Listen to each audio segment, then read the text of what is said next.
Imóvel Class. Oferecimento Cresci RS, 50 anos em defesa do corretor de imóveis e da sociedade.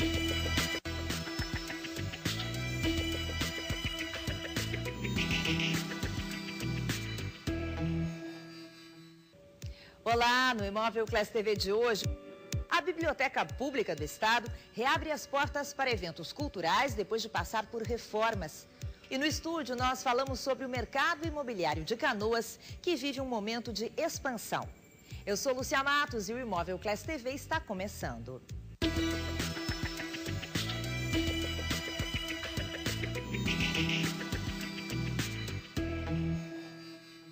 O prédio da Biblioteca Pública do Rio Grande do Sul reabriu no início do mês para eventos culturais, depois de 3 anos de restauração.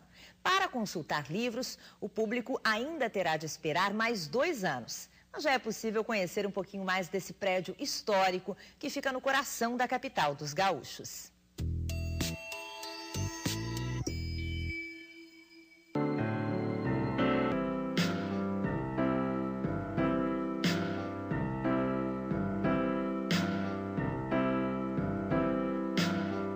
A situação do prédio estava muito pior do que a gente imaginava, né? Nessa primeira etapa foram refeitas a fachada, os seus ornamentos, foram também restaurados os pisos, os entrepisos. Os entrepisos, eles estavam com sérios problemas de ataque de insetos, cupins.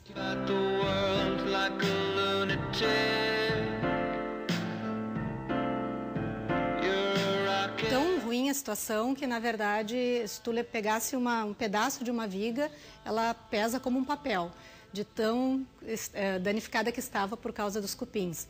Poderiam chegar os livros também, né? Então, esse madeiramento todo foi substituído.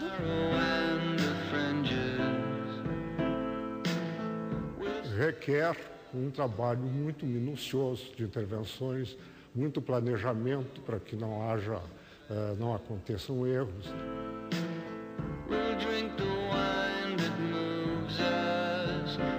A parte toda de tubulações, por onde vai passar a rede elétrica, lógica, a climatização do prédio. E também todas as aberturas, janelas, portas, todos os vidros, né, foram substituídos, os que estavam quebrados.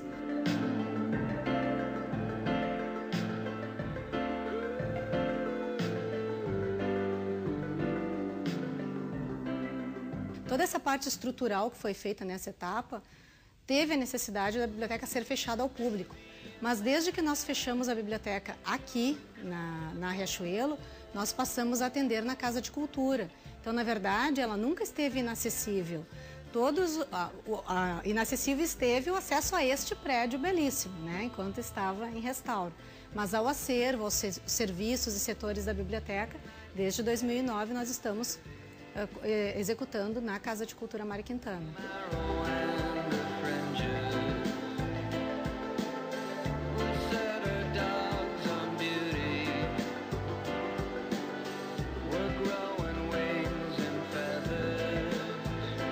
Depois que for feita a questão da acessibilidade, do elevador de cadeirantes, que é o que falta, as rampas, e passada a fiação toda, nós vamos trazer de volta para cá, neste espaço, o setor do Rio Grande do Sul. Então, os pesquisadores vão poder ter acesso às obras sobre o Rio Grande do Sul e ao setor de obras raras.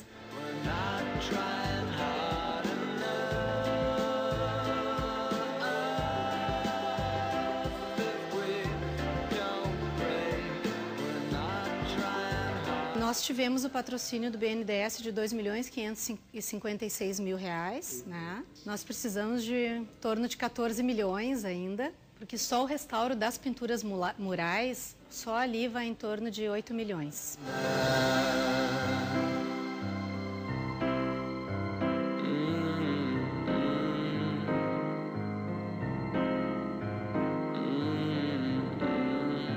Infelizmente, nós tivemos essa parada.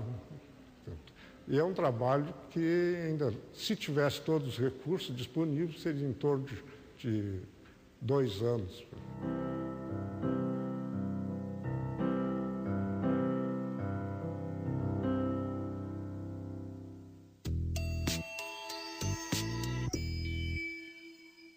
Canoas vive uma expansão no seu mercado imobiliário. São muitos os lançamentos de empreendimentos da região e cresce a procura tanto por moradores como por investidores. Para nos falar sobre isso, eu converso hoje aqui no Imóvel Class TV com Alencar Lotice, que é diretor do Sinduscom Regional de Canoas. Tudo bem? Bem-vindo. Tudo bem, obrigado.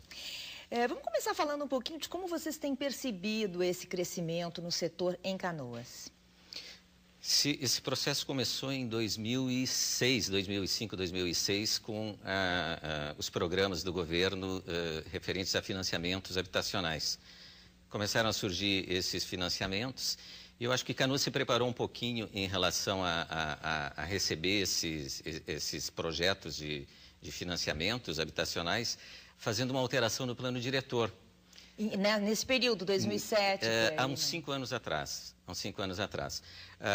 Canoas tinha alguns vazios urbanos, que se chama vazio urbano, dentro da malha urbana, onde não era possível construir edificações verticais, não era possível construir edifícios.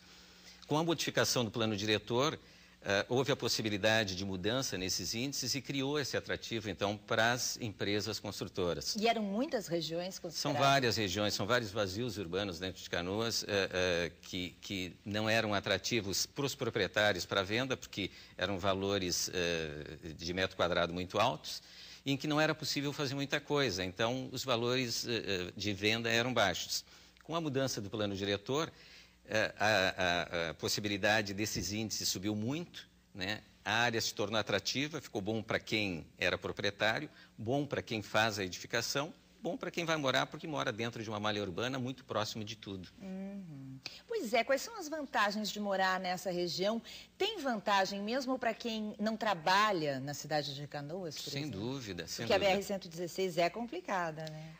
Num determinado aspecto sim, em outro não. Por exemplo, Canoas é muito bem servida por acessos. Um deles é a BR-116, que embora atravesse Canoas, e aí é um problema por causa dos congestionamentos, mas a BR-116 é um acesso pelo lado norte. Nós temos a 386, que é a Tabaí-Canoas, que também é um outro acesso. Nós temos a Freeway. Então, Canoas está muito bem servida geograficamente de acessos, né, para se chegar ou para se sair. Inclusive de transporte público, né? Canoas tem uma infraestrutura muito boa, né, no que diz respeito a ruas pavimentadas, no que diz respeito a escolas, universidades, áreas de lazer. Canoas tem parques bons, né? E um outro fator agora de atratividade é o próprio estádio do Grêmio, a própria arena do Grêmio, que está mais dentro de Canoas do que de Porto Alegre. É verdade. Não é? Pode-se discutir se é o melhor time ou não, mas dentro de uma perspectiva de ambiente de lazer, existem bairros próximos, é só atravessar o rio, que ficam a 5 minutos da arena. Então, nós temos áreas de lazer boas, com uma infraestrutura muito boa para se morar. As distâncias, por exemplo, do centro de Canoas ao centro de Porto Alegre de automóvel é 15 minutos, no máximo 20 minutos. A distância do centro de Canoas ao aeroporto é 10 minutos, 12 minutos. Então, é muito próximo de quase tudo. E economicamente, né? A cidade vai muito bem, né? Muito, muito bem, muito bem. Acho que Canoas, de uns tempos para cá, teve uma evolução muito grande, né? E o comércio é muito forte, a indústria é muito forte. Então, para quem... Porto Alegre teve algum esgotamento na área habitacional, e esse esgotamento talvez tenha proporcionado a essa imigração, né, de pessoas de outros locais para dentro de Canoas. E é Canoas ou toda a região registra um crescimento assim? Eu acredito que seja mais Canoas em função desse preparo que teve, né? Então, Canoas se preparou para ter esses investimentos, né? As empresas, muitas empresas vieram para construir em Canoas, aproveitando essa alteração do plano diretor e desses índices construtivos. Tem empreendimentos de porte bastante grande, né? Mas dentro de um contexto bem elaborado, não é assim, uma massificação. A prefeitura tem tido alguns cuidados no sentido de dar um pouquinho de celeridade para esses empreendimentos Então, eu acho que nesse aspecto, Canoas se diferencia um pouquinho das demais regiões. Hoje eu estou conversando com Alencar Lotis, diretor do Sinduscom da Regional de Canoas, sobre a expansão do mercado imobiliário naquela cidade. A gente faz uma pausa, mas logo a gente volta para continuar conversando com ele sobre esse assunto. O Imóvel Class TV faz um intervalo e volta já.